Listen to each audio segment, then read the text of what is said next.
If you're a man in your 20s and you're struggling right now with where you currently are in your life, I'm going to list down 10 of the things that could benefit you starting today if you took action and implemented them into your life. Now, my name is Gareth. I'm 25.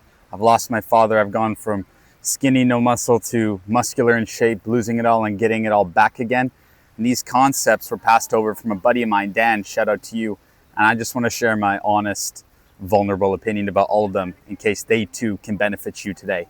P.S. There's a cyclone brewing above me, so if you see the weather changing and getting bad, just know we're pushing through it. There's no time limit on this. I'm going to dive into each topic as much as I can to benefit you today. And please, if anything resonates with you, just leave it in the comments down below. Number one, the importance of health. Okay, man, when I was thinking back to my 18, 19, 20-year-old self, I played a bit of baseball. I cared a little bit about my health, but I was still binge eating. I was still staying up late. I never prioritized my sleep. I really didn't keep track of my diet at all. And overall, I wouldn't have been considered a healthy young man. Sure, maybe from my family's point of view, I was nicely in shape and doing well enough, but we were fed generously in my household. I was loved generously in my household. And then at school and in social situations, I felt like I was ignored. I was looked past, and I think that came from and stemmed from the core identity of I didn't take that much importance in my health at that time. I didn't take it as seriously as I do now at 25. I downloaded and paid for this Whoop, a few $100s for a yearly subscription, but this thing tracks your sleep, your average heart rate, your resting heart rate, and so many more metrics that can just benefit you by being able to see it point and date as the graph goes up and your trend is going up compared to the graph going down and your trend is hitting the floor.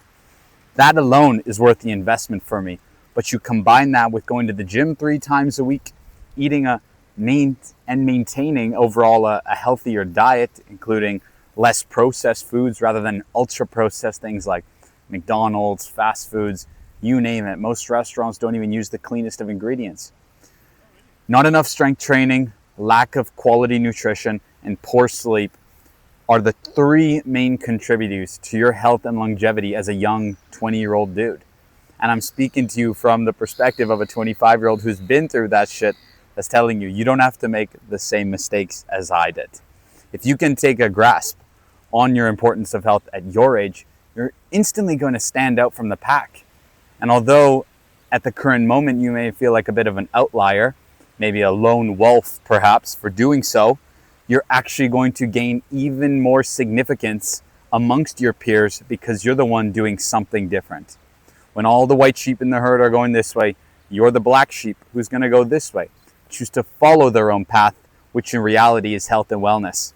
Let's also speak about, when it comes to the importance of health, binge drinking. A lot of kids in their late teens, early 20s go through this phase of drinking way too much and not getting the priority sleep around it or priority nutrition and supplements to balance so many hangovers, not let alone the damage on your bowel and kidneys that you won't even be able to realize until maybe it's too late. So to take a different route right now, it means doing a couple things. But one of them is if you have a certain group of friends that you currently hang out with where they have a habit of binge drinking and eating, or a certain group of friends that promote unhealthy habits more than healthy habits, it's totally okay to say bye-bye to those people. You just distance yourself and separate yourself from that group. And although it will feel uncomfortable at first, next thing you know, you become the one who's leading by example. And somewhere down the line, they come to you for advice to fix something because they see something in you that they want to achieve in themselves. Except at the beginning, you were just trying to fit in, which was mimicking and mirroring someone else's unhealthy habits for the sake of your social acceptance. That's a big no-no, and that comes right back to the importance of health. This will nicely tie into my second point here, which was not needing to follow the trend. A big version of this that stands out for me is not needing to follow the trend of all of your friends and closest individuals to you going to college or post-secondary. Hell, I'm posted up outside of a university right now recording this video, and there's all these people who are achieving their dreams and they're big, going for their goals, and they're following their passions. They're going to get that degree, maybe even further than that. One day they might be the teacher in that classroom. But the point being, I don't want you to follow down their same path if you're just trying to follow the trend. If all of your friends are going to college, university, and you're just going to go to party alongside them and study something you don't really care about and potentially waste your time, trust me, there is much better things you can be investing your time into at the prime age of 20, 21, 2, 3, 4, 5. I faced that reality myself when I saw all the people I knew in high school, and some of them still follow me on here, jump off and go to university abroad or go to a college or go to X, Y, and Z and keep pursuing something of excellence. And I was the late bloomer. I took the next 6, 7 months off from school and had this break, barely got accepted into a film program, and pursued acting for a couple years and kind of fizzled out. And I have to attach that to, I didn't necessarily follow the trend right away, but I was still trying to hop onto it. And because I was trying to just hop onto a trend rather than follow something that I discovered from my heart and that current identity of me, I burnt out, as most people do when they start losing interest in their profession, or they start having that quarter life crisis of, I'm 25, what am I going to do now? I invested the last 8 years into something that I don't really care about anymore. And I'm grateful to say that by potentially dodging a bullet of overall not following a trend, I was able to spend even more time on myself, in my own mind, deep in my thoughts, and that allowed me to figure out what my true calling was through different, both turns of unfortunate events and things that now I'm so grateful for in facing through those hardships. So if you're somebody that's seeing somebody looks maxing online, you're seeing them taking steroids right now, you're seeing something on your social media page saying, eat whatever you want, it doesn't matter, you're going to look ripped and jacked because you're going to take these steroids and smash your jaw, and then you're going to hit the gym 2 times a week, and in less than 6 weeks your physique's going to change. Stop trying to find a shortcut. You're just trying to hop on another trend. This is an old habit of yours. That's an old identity trying to speak to you. Tear yourself apart, go your own route, and believe me when I say you'll be better off in the long run compared to that dude at 30 years old who's having a heart attack because of the actions he chose to do at 16, 17, 18, 19. The list keeps going on. Number 3, dating. And it's a good one because people put a lot of pressure on it. So thank you, Dan, for putting this one on here. Dating's been an experience roller coaster for me. Very interesting. My first relationship was beautiful in so many ways, and they're that first love, and you think you're going to be together forever, and man, my life is going to be golden and perfect now. And then a year and a half later, things come crashing to a halt. And next thing you know, maybe things have happened behind your back, or you're starting to wonder in your mind, and your brain plays tricks on you, and because your heart is so hurt, because nothing's aligned, that person went from being the one of your dreams, your first love, to, man, they're a total stranger now. And that was a hard pill for me to swallow. I wish that person the best in the world. But we go through dating in this sense of this pressure on us, this weight on our shoulders, like, shit, man, if I don't have a girlfriend by the age of X, how am I going to end up discovering the love of my life if she's not the one? And then how am I going to start a family? And then what am I going to do to raise those kids? And what values am I going to instill in them? So much pressure. The only way to take that off of the dating market is to put yourself out there wholeheartedly, authentically, completely vulnerable, leaving no question unanswered. No matter what they prompt you with, you answer purely from the heart. And by doing that, you're going to prove to the right girl that you are who you say you are. And number 2, you're made of freaking husband material, guys. I don't want you wasting your time on girls who are just looking for a quick fling with you. And maybe you're doing the same. And if that's you, you got to snap yourself out of it. I'm not saying right off the bat you're going to date for marriage, but date to experience love. Date to experience a connection beyond just something physical, so that you two can sit in a room together with your pen and paper out and journal about your relationship and your own individual experiences. And sitting in that silence doing tasks is just as equally stimulating as something physical, something romantic, being out on a crazy date, you name it. Find somebody who channels into your inner childlike self like that, and you connect with and pour everything in. I don't care if you get heartbroken in the process, because that's the only way you're going to learn about what it takes to unlock a proper, loving relationship in your lifetime. Shout out to all the parents that stay married. Even through some ups and downs and major speed bumps and having to recover from different problems along the way, they still kept shining to be a prime example for their children of what it takes to stay together in a relationship long term. For those where your parents divorced or decided it was no longer best for us to stay together, unfortunately, that was your experience as the kid, but there is so much you can still learn from that and other things you can definitely throw away from that experience. Dating as a young man, as a dude in his 20s, maybe as a solo man in your early 30s, still trying to find your partner, it should be fun. It should be letting loose. It should be getting way outside of your freaking comfort zone. Hell, I'm in the middle of a park right now recording this, and I've already had 50 people stare at me, wonder what the hell I'm doing. Dating is the same deal. Go out and have conversations with these girls. Send those messages wholeheartedly over the dating apps. If somebody's hating on you for using Hinge in 2026, who gives a fuck? Just do it anyways. Lead by example, find that connection. I can speak from my heart because I've done this myself, and I found a woman that I'm proud to call my girl. And that's because I poured everything into it up front, and I showed my true colors. I didn't hide anything behind a screen, and she reciprocated that. And the right women will always reciprocate that with you. If you struggle with that pressure of, okay, well, all my boyfriends and, all my girlfriends and all my guys are all getting these girlfriends and boyfriends, and I'm struggling to even have a conversation, ignore all the noise. Everything that's external like that, you don't have control over what they're doing.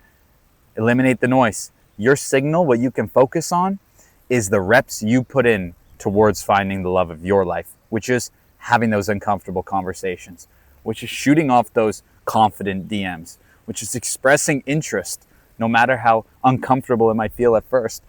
Leading with complete intention and leading from the heart is what's going to make you stand out amongst all the other guys that are just trying to waste your girl's time and just get together for something physical. Make it deeper than that, and the connection will speak for itself. Number 5. This section is all about taking some time to reset and potentially finding your zone of genius. Now look, I'm no guru in this. I've simply been on my own self-development journey for the last 5 years, from losing myself at 21 to losing my dad at 24 to discovering my purpose at early 25, and now it's been almost a year straight of dedication towards my goals.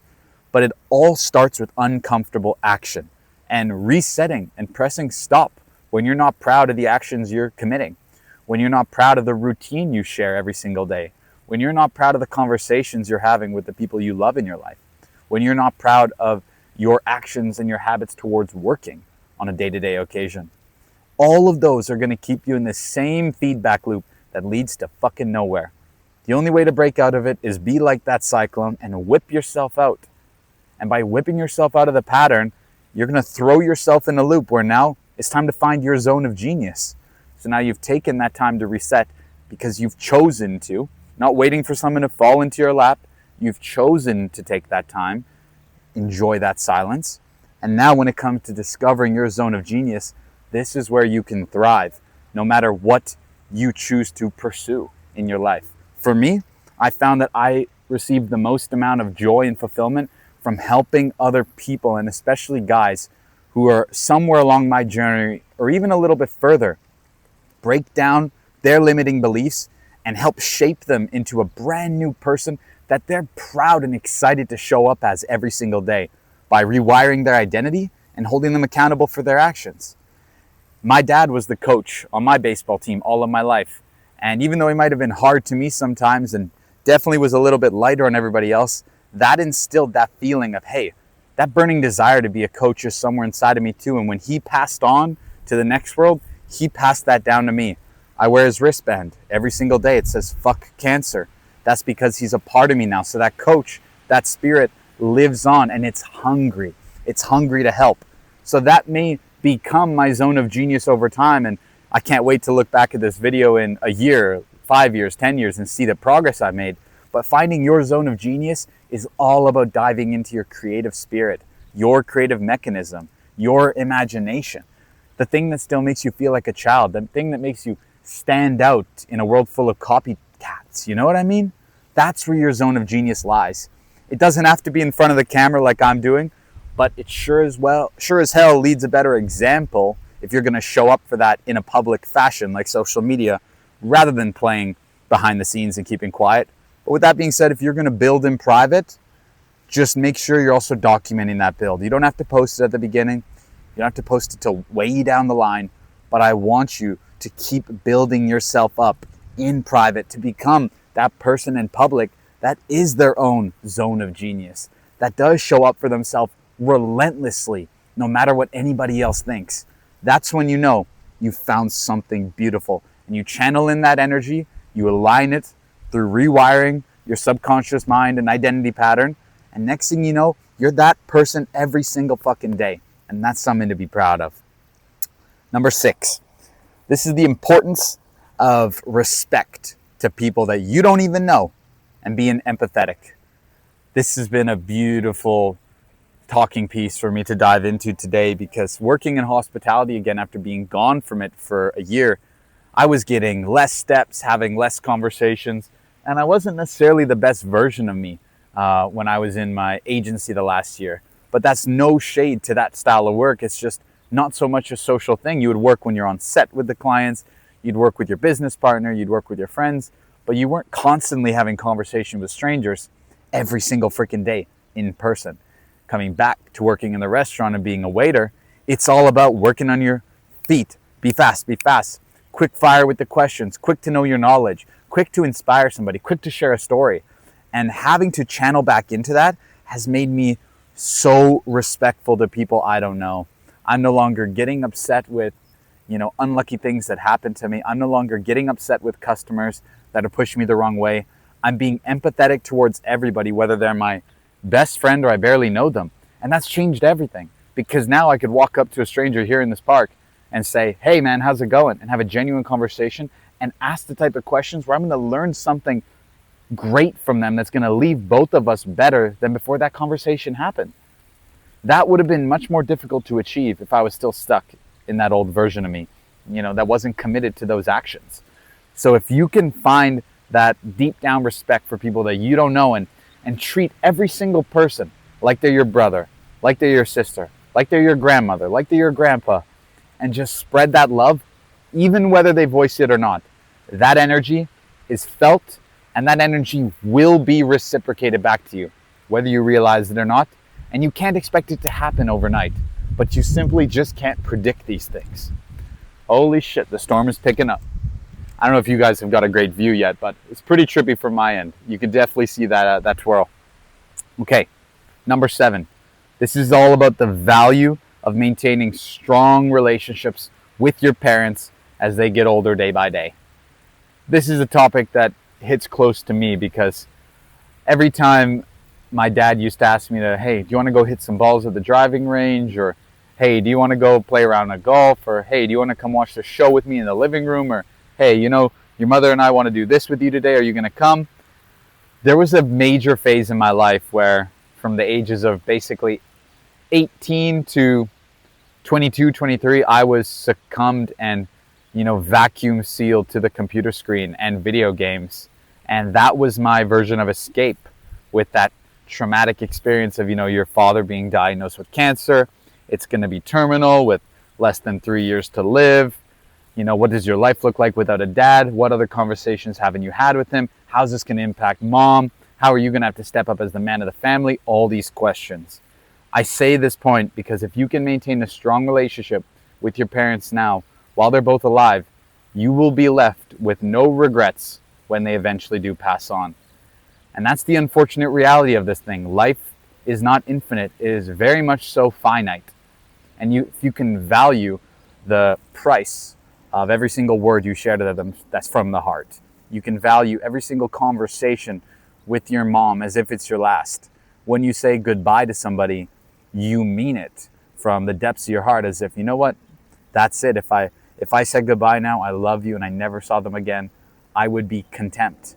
If you can come with that energy to every single exchange with the people who are closest to you in your life, let alone your parents, you will live a life filled with no regrets, leaving nothing unsaid and no experience unhad.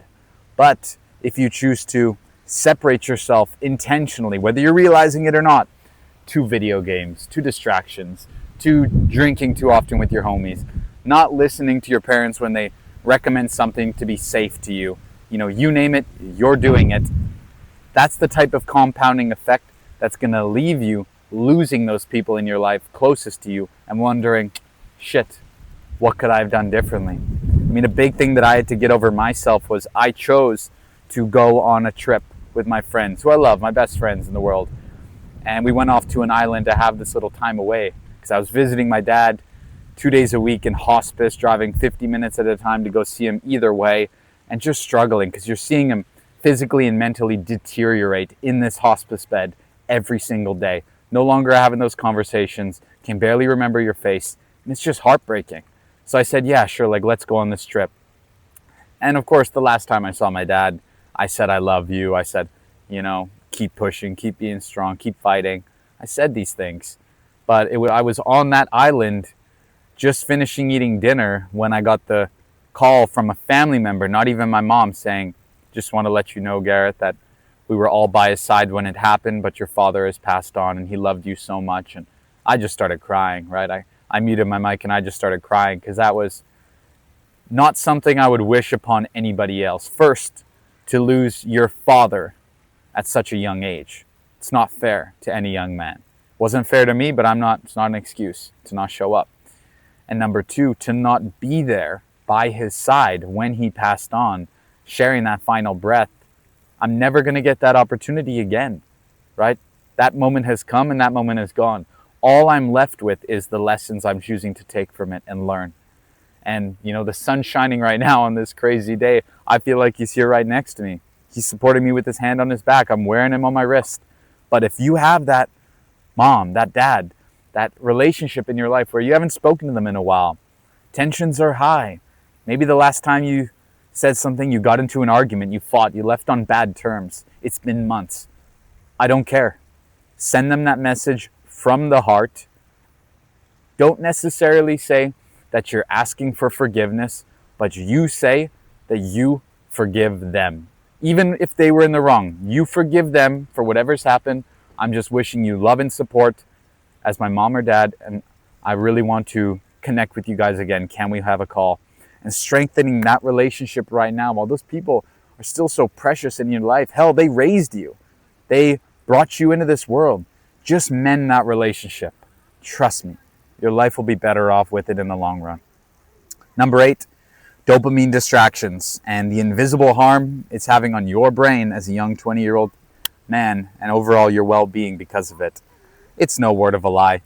If I hadn't have invested roughly 6,000, 7,000, 8,000 hours of my life, it might even be closer to 10,000 hours of my life in front of a screen, probably wouldn't need these prescription sunglasses right now. I'd probably already have achieved some insane things financially in my life, and my attention span would be even more sufficient than what it is right now. I'm proud of where it's at right now, but imagine the potential if I were to remove that much screen time from my life. We have been quite literally hacked from the inside out mentally when it comes to this dopamine spiking and all these screen and visual distractions. Social media is a distraction unless what you instantly consume, you write down, you repeat back to yourself verbally, and then you share with somebody else or you go act on it. Then it's not a waste of time.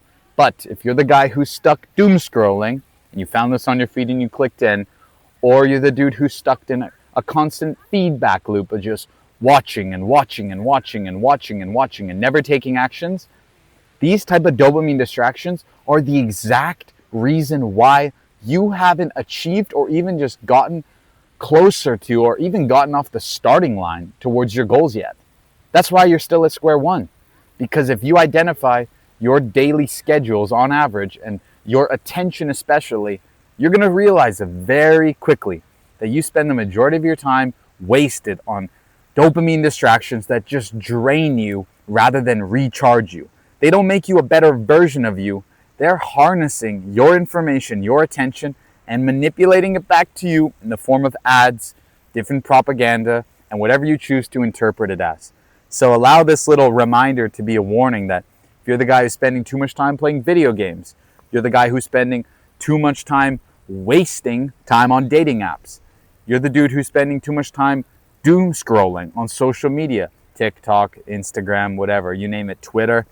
If you're the guy who's just rage baiting everybody just to get attention from others and so on and so forth, that message is directed right at your fucking core, because you need to switch your habits up now so that you not only don't pay the price for it sooner in life than you'd like, but those that you affect can no longer be affected by this ongoing pattern of negativity. Find other things in your life that give you that delayed gratification, that give you that slower release of dopamine, that provide you with some sort of deeper connection that you're passionate about, that gives you natural, raw, normal dopamine rather than this hijacked freaking version, and just act on it. Don't think, but act on it. The term floating around these days is retard maxing. I think it's a bit out there, but the whole point being, you don't get stuck in your overthinking analytical brain anymore. You just take action right fucking now. And then you learn by iteration. Not that the big $100 million CEOs are using that term yet, but they talk about iterate, iterate, iterate, iterate. Just try and try and try and try and try again. And you learn something every single freaking time, rather than staying stuck where you are, thinking about the best route forward and trying to find that golden egg. And then finally, I'm going to act on it the second I discover it. What if that never comes? How about instead you ask yourself, what if I design my own reality starting today? What if I handcrafted it starting today? What would it look like? That's an actionable step that's going to give you that visualizing release of your own dopamine, a bit of delayed gratification in the process, and thinking how fucking cool it would be in the future to be that dude who looked back in this video 5 years later and was like, man, I manifested this whole thing. I started slow dripping myself dopamine. I took a scenic route approach to life, and now, given it 5 years of compounding interest and compounding value and time spent, I became who I once dreamed of. That dopamine hit is going to feel so much fucking nicer than something that you're just getting for cheap, for free, that you think isn't costing you anything through the social media right now. Number 9, we got 2 left. Just doing the damn thing, no matter how difficult, uncomfortable, or weird or strange it feels. For example, I don't necessarily love to be the dude who sat here on the bench, taking up space from others and recording this video in public.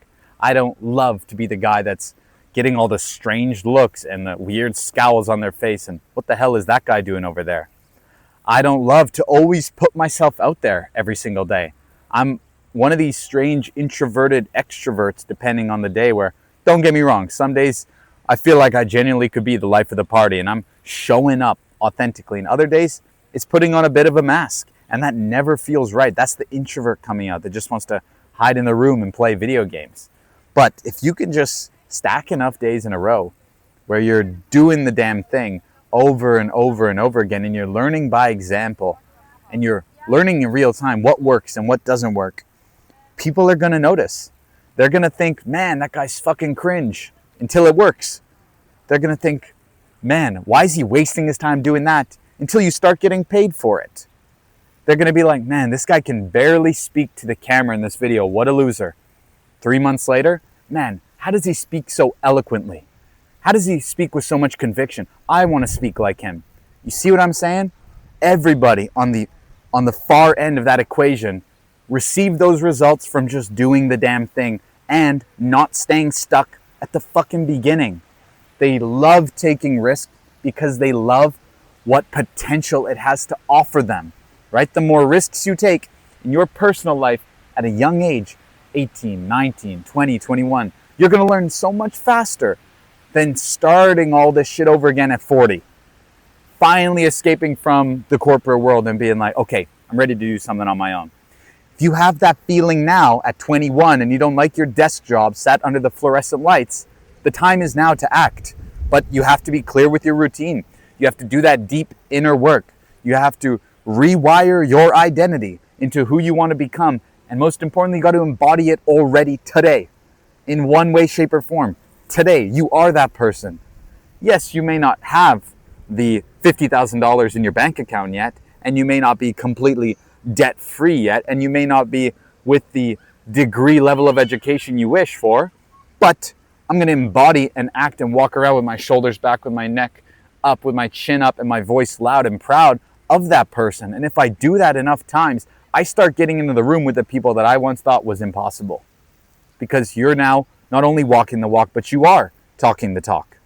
So by just doing the damn thing, you're going to learn so much freaking faster than the person who just stayed sat on their ass for years, not making any progress and wondering why nothing changed. For example, with all the AI rush right now, don't be that guy in 20 years that's like, man, I never tried to figure out how to use Claude. Man, I'm still using ChatGPT. What happened? Man, what's all this stuff about AI?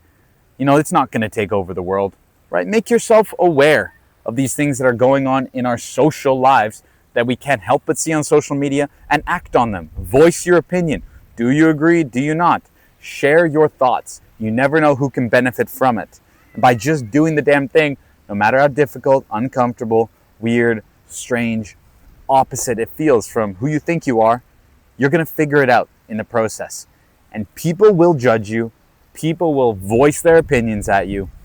People will try to tear you down, but they won't be able to, because you've laid enough of a foundation where you're rooted into this new identity, and that wind simply blows through, just barely brushes the trees that are in the leaves, and a couple of them fall off, but the tree keeps standing. Be that fucking tree that's planted in, so proud of who they become. It doesn't matter what anybody else says. I'm telling you, it starts to become a peak life experience when you begin living like that. You go from sitting inside in your room playing video games from sundown to sunrise, not wanting any social connection, to being the guy who's going to go out in public, press record, and make a fool out of themselves, the modern day jester. Who cares, man? I've heard some people say that might be jester maxing online. Still better than looks maxing, and we're just doing a whole lot of retard maxing right now. Last but not least, unless I think of a bonus, number 10. Build in public and celebrate your small wins along the way. The whole reason I'm doing this right now is documentation. People are freaking sick and tired of just seeing the finished product. They're sick and tired of seeing the dude who's made it all and wondering, how did he get there? Not him telling you how he got there, but he hasn't been able to show you how he got there. You're not able to go back, rewind, and watch every single step he took to get there. I hope people watch this as inspiration 1 year from now, when I've made leaps and bounds in my own life and in my business and in my emotional health and spirituality and relationship.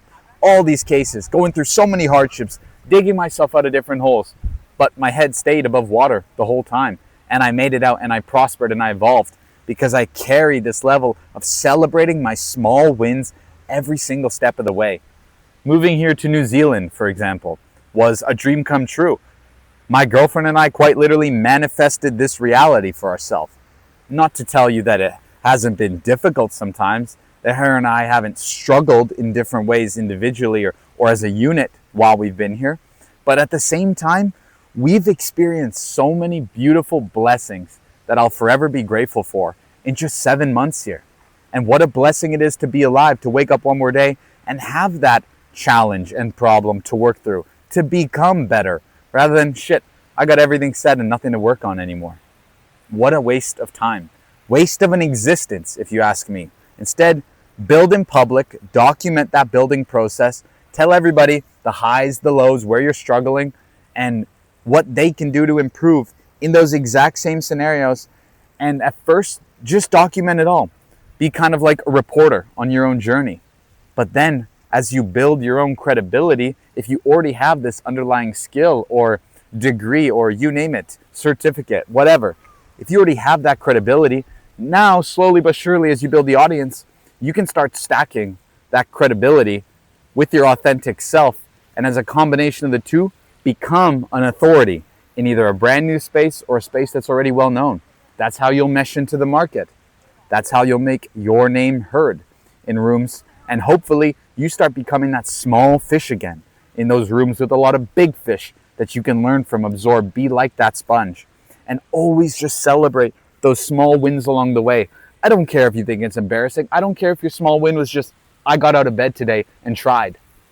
That's a small fucking win. Pat yourself on the back for it. I don't want to see people going weeks and weeks on end without any sort of patting themselves on the back, because we don't pat each other on the back anymore. We don't go up to a stranger and say, hey man, I see you killing it with the piano. Keep crushing it. You're the next one up. I don't see people doing that. We may give money. We might show appreciation in different ways. But all this silence does more damage than we can even properly realize right now. And social media has not been exactly beneficial as a huge contributor to that damage on our society. So listen, guys, the bonus thing I'll just leave you with today is, if you're struggling right now and you know you have to take action but you don't know where to start, what I'm offering for people in this video only is a free 1 hour of my time to do a vision board call with you. That's going to be painting in depth your dreams, diving into your characteristics, your identity, where you're at right now, and who you want to become. We'll have 60 minutes to put together this brainstorm of ideas for you to accomplish and where your goals truly lie with the identity you want to become. And then I'll leave you to build your vision board. And I promise you, you'll be better off after doing this call with me than if you just kept scrolling and kept going on with your day. Yes, you can do that work on your own, but it's the type of accountability that comes when I see you in that call and I wish the best for you and I know you by heart and I know your name and I know where your dream lies and who's underneath the skin. I want to see you win as well, just like hopefully you want to see me win. The goal is to inspire a group of people who all want to see each other win. So if that's you, reach out. I'll leave a link down below to book a quick 1 hour call. Even just leave a comment. If something in this video benefited your life in a small way or a big way today, let me know. It's much appreciated. If you're brand new to seeing my channel, click subscribe. Let me know down below. I want to see everybody in the comments that's coming in. Even if you're just saying hello, you don't have to say much, but just show that voice. Show that feeling, that connection that we're all striving to accomplish here in this life. I wish you the best. If you're about to suffer from this cyclone, my prayers are going out to you. And in the meantime, I'm going to keep enjoying some sunshine on my face and wind blowing down my neck. So I'll see you guys in the next one.